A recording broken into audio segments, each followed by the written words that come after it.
As lifeboats were launched half-empty, the true danger became chillingly clear. We'll explore the heroic sacrifices of men like Lucien Smith and the legendary defiance of Benjamin Guggenheim, who chose to go down like a gentleman. We'll also confront the stark realities of class that left hundreds of third-class passengers trapped below decks. From the brave engineers who kept the lights on to the final heartbreaking moment the ship broke apart and sank, this is a story of the last stand of the Titanic.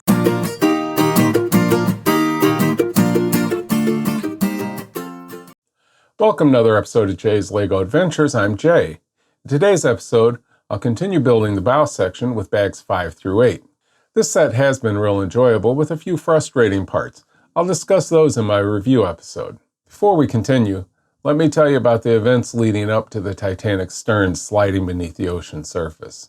The first lifeboat to be lowered, lifeboat number 7 on the starboard side, left the ship at 12:40 a.m. with only 28 people on board, despite the capacity of 65. The lowering process was often chaotic. On the starboard side, a group of male passengers attempted to rush lifeboat 14, forcing 5th Officer Lowe to fire 3 warning shots to control the crowd. The lack of urgency and widespread disbelief in the ship's fate led many lifeboats being launched far below capacity.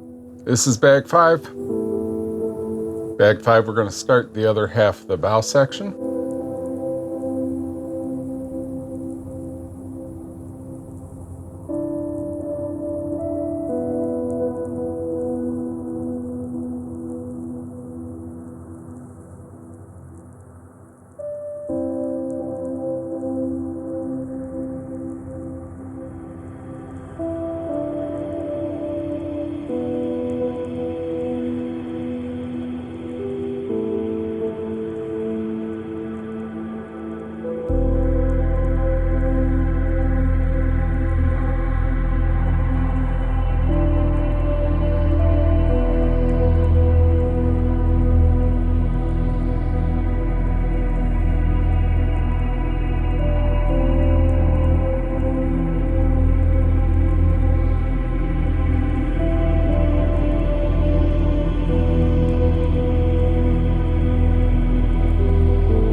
That was bag 5. Bag 5 started the second half of the bow.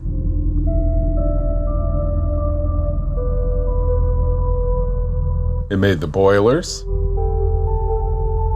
It added the deck with the swimming pool. Put in more supports. Added the clips to hold the hull.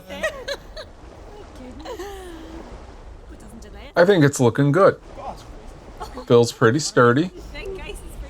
Looks like bag 6 is going to build up some more.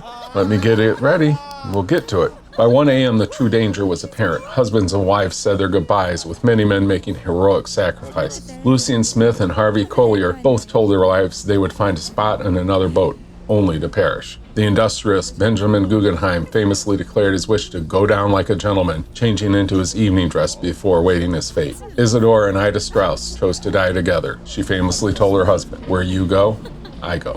The evacuation was also marked by class distinctions. Most third-class passengers were trapped below, hindered by locked gates and winding corridors that separated their accommodations from the boat deck. Some were saved by the heroic efforts of third-class steward John Edward Hart, who organized groups to be led to safety. Others, like leading fireman Charles Hendrickson, saw crowds of third-class passengers waiting below decks with belongings, not knowing where to go.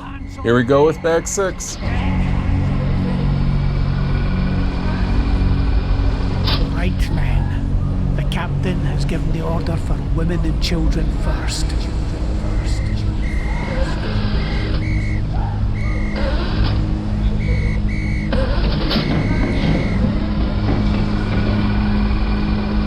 I'm not sure whether these davits will hold the weight of 70 passengers.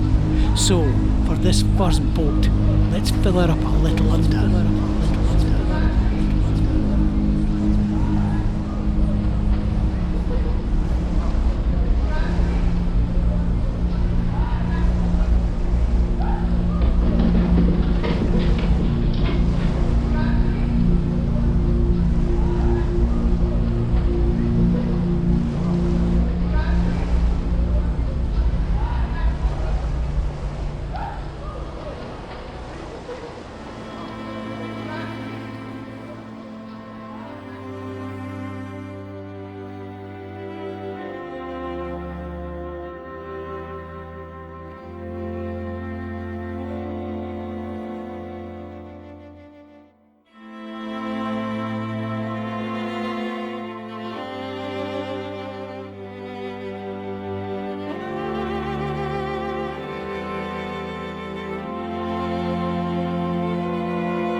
That was bag 6.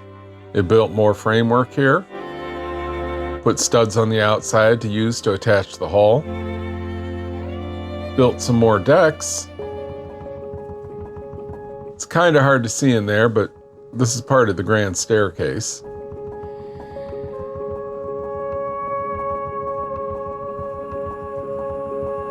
It's coming along good. We've got 6 more bags and then we're done. Bag 7's next.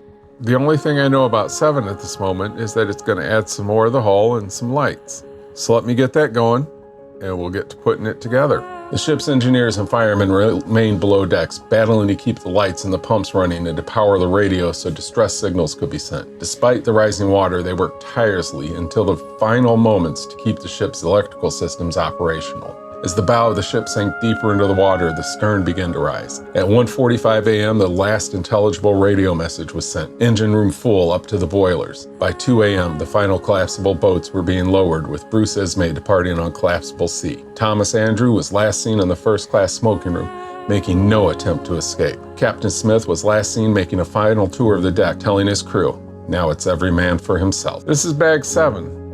Bag 7's going to do some more of the hull and some portholes. It's going to add lights to some of the portholes.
Now we take an Astrolite medium, warm white, 30 centimeter.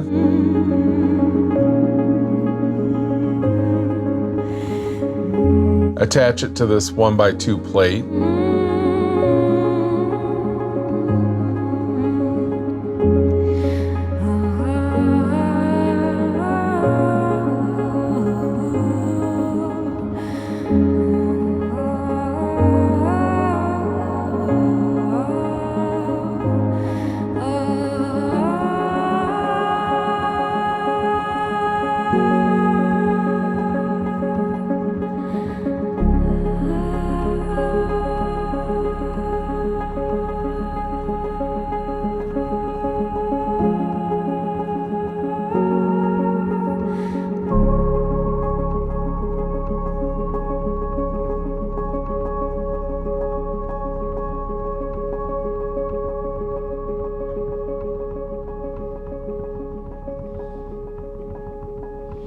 Though I walk through the valley of the shadow of death, I will fear no evil.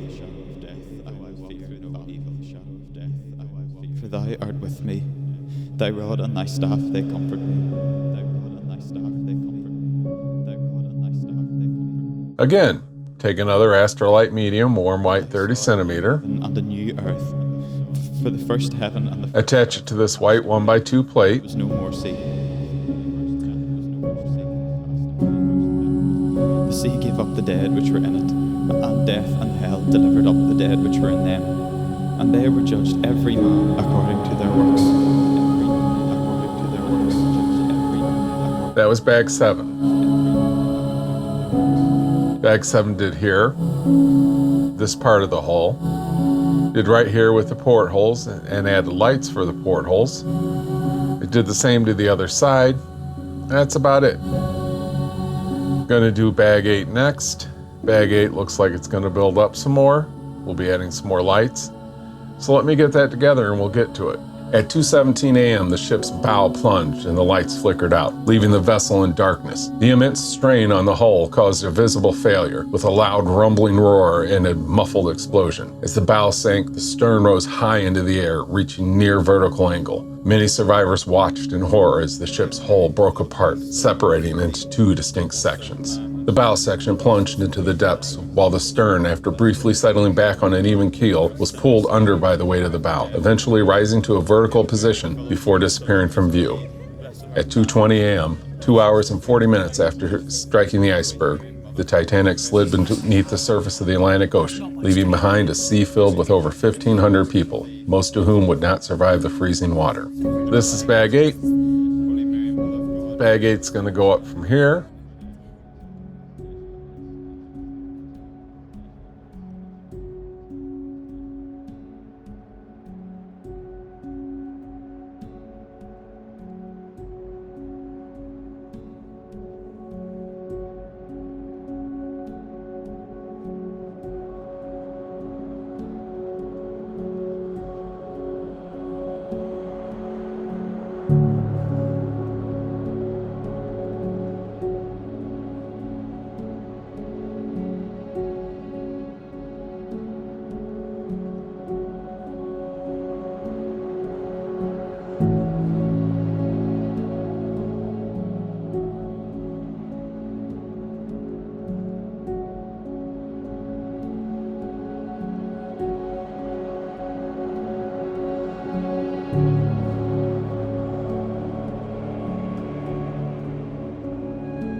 Take 2 Astrolite warm white large 15 centimeters.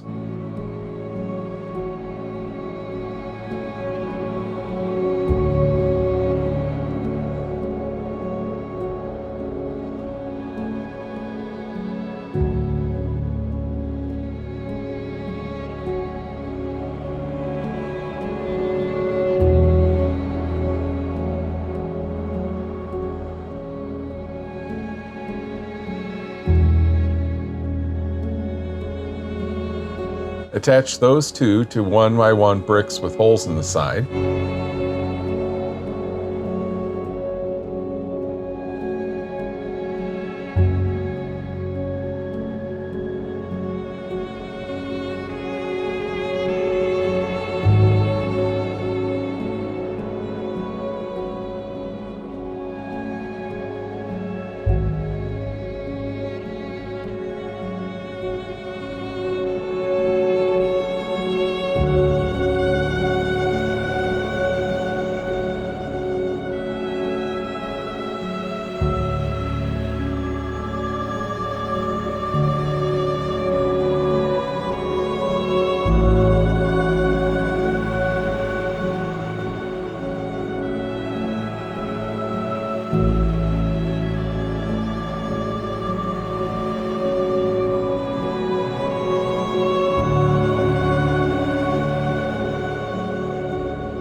sure they'll send other boats or something. I'm sure they'll send other boats for us.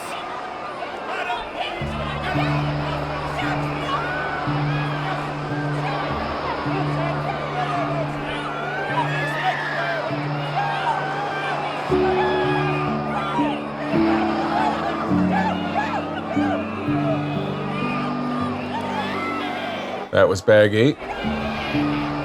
Bag 8 built some more decks. Put in this area, which will be the promenade deck. Added these windows. Some more structure back here. It added light cannons. It's looking good. This section's going to attach to the front section of the bow. Bag 9's coming up. Bag 9's going to hook these wires into a dock, and it's going to build up more. Bag 9 coming up. Stay tuned for that. Thanks for joining me for part 2 of this build. I hope you enjoyed it.